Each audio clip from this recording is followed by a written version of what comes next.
Being affirming today often means being in denial about the existence of a growing group of people. For the Colson Center, I'm John Stonestreet. This is Breakpoint. The final line of the Eagles song Hotel California accurately describes the current state of LGBTQ so-called rights, especially gender affirmation clinics. You can check out anytime you like, but you can never leave.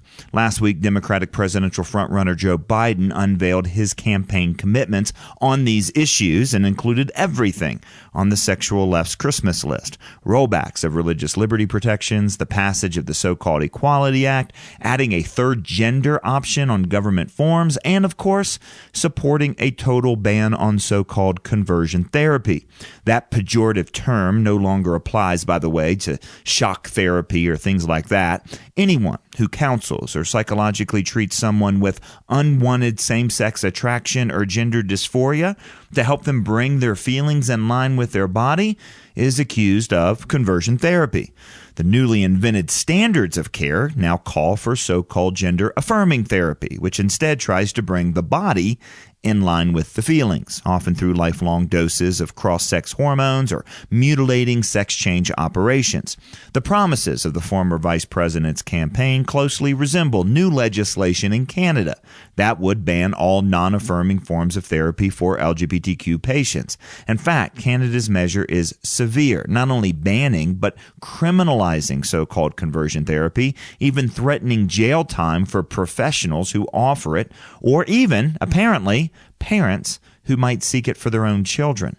Such a ban is justified by the medically and ethically deficient things done in the name of helping those with unwanted attractions or dysphoria, supporters say, but largely ignored is the growing evidence that so-called affirming therapies often also fail to help people and can even leave them worse off. For example, as we recently mentioned on another Breakpoint commentary, a growing movement of hundreds of young people in Great Britain who are detransitioning after coming to regret their gender switch.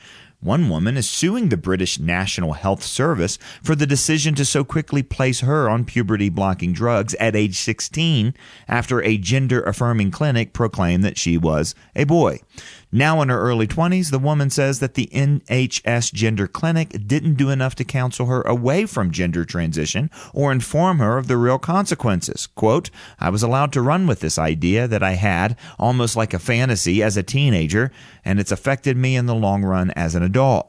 Her lawyers are now arguing something that should have been obvious to us all along, that children can't fully understand the impact cross-sex hormones will have on their future, especially when it comes to areas like fertility.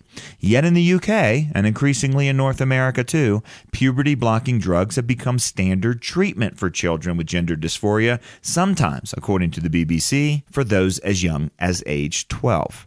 If Biden and if Canadian legislators have their way, not only will many kids be similarly pressured, but even worse, those not wishing to transition or those wishing to detransition one day will have nowhere to turn for professional help.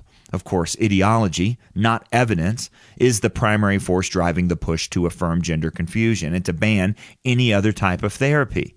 Another force, by the way, is emotional manipulation. Parents with gender dysphoric children are emotionally manipulated by the threat of suicide.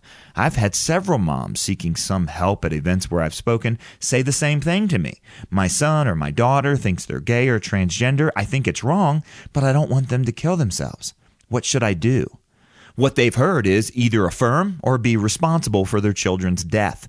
Yet a 2011 study of over 300 Swedish men who'd undergone sex reassignment surgery found that 10 to 15 years later, their suicide rate was still 20 times higher than their peers. The authors of another study in the UK admitted, quote, "There is no conclusive evidence that sex change operations improve the lives of transsexuals, with many people remaining severely distressed, even suicidal, after the operation." In other words, the grass isn't greener on the affirmation side.